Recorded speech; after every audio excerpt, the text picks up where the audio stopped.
Сәлем достар, менің каналыма қош келдіңіздер.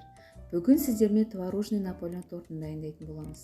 Яғни кәдімгі Наполеон торттан айырмашылығы бұл торттың қамырының құрамына сүзбе қосылып жасалады. Өте керемет, дәмді, нәзік болып шығатын бұл тортты сіздерге де жасап көруге кеңес беремін. Достар, олай болса, видеоны соңына дейін тамашалап, менімен бірге болыңыздар. Өз ойларыңызды қалдырып, ұнаса лайк басып, каналға тіркелуді ұмытпаңыздар.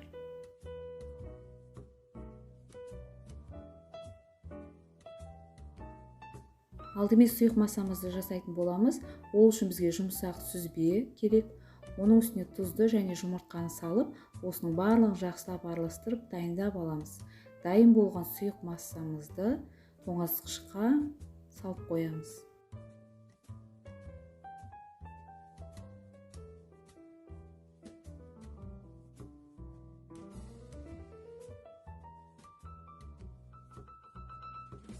Дайындап алған ұнымыз бен мұздатқыштан шыққан сары майымызды үткіштен өткізетін боламыз.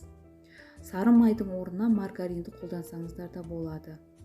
Бізге жылдам қозғалу керек, себебі қолдың жылуынан сары майымыз еріп кетпеуі керек.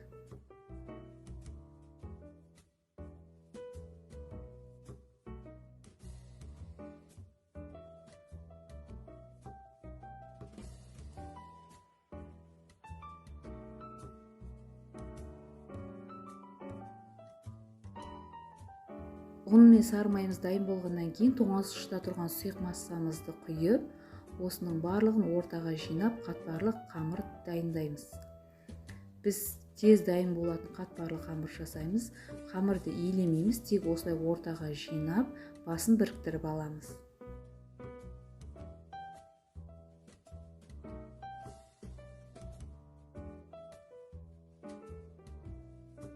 Дайын болған қатпарлы қамырымызды салафанға салып, тоңазытқышқа кемінде 4-5 сағатқа қалдырамыз.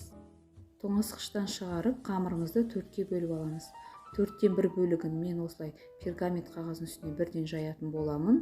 Оны осылай жұқалап, тік төртбұрыш етіп жайып аламыз. Қалыңдығын 5 мм болатындай жайып шығып, үстін шаңышқымен тесіп аламыз. Алдын ала қызып тұрған пеште қатпарлы қамырларымызды қызартып пісіріп алатын боламыз. Піскен қатпарлы қамырларымызды суытып аламыз және оның шет жақтарын кесіп, ортасына бөліп алдын ала дайындап аламын.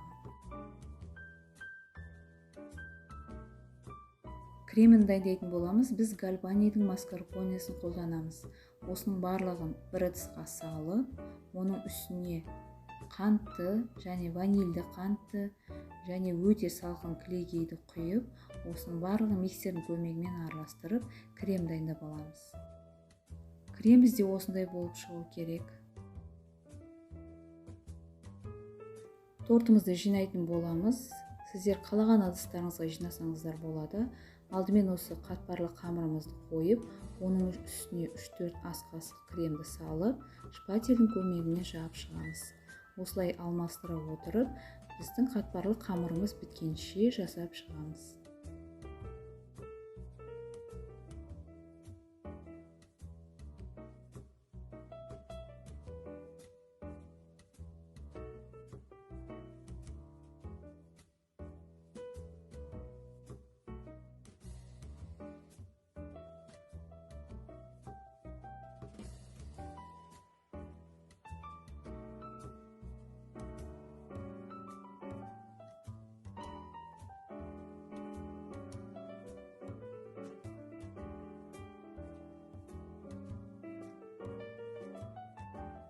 Соңғы қатпарлы қамырды қойғаннан кейін қалған креммен торттың барлық шетін қаптап шығамыз.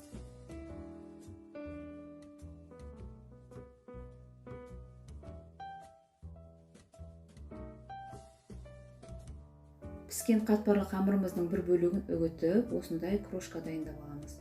Осы үгітінді мен тортымызды түгел қаптап шығып, қалауыңызша бетіне қант ұнтағын сеуіп қойсаңыздар болады. Дайын болған тортымызды тоңазытқышқа 3-4 сағатқа қойып қойған дұрыс болады. Себебі біздің креміміз сіңіп, тортымыз өте жұмсақ болып шығады.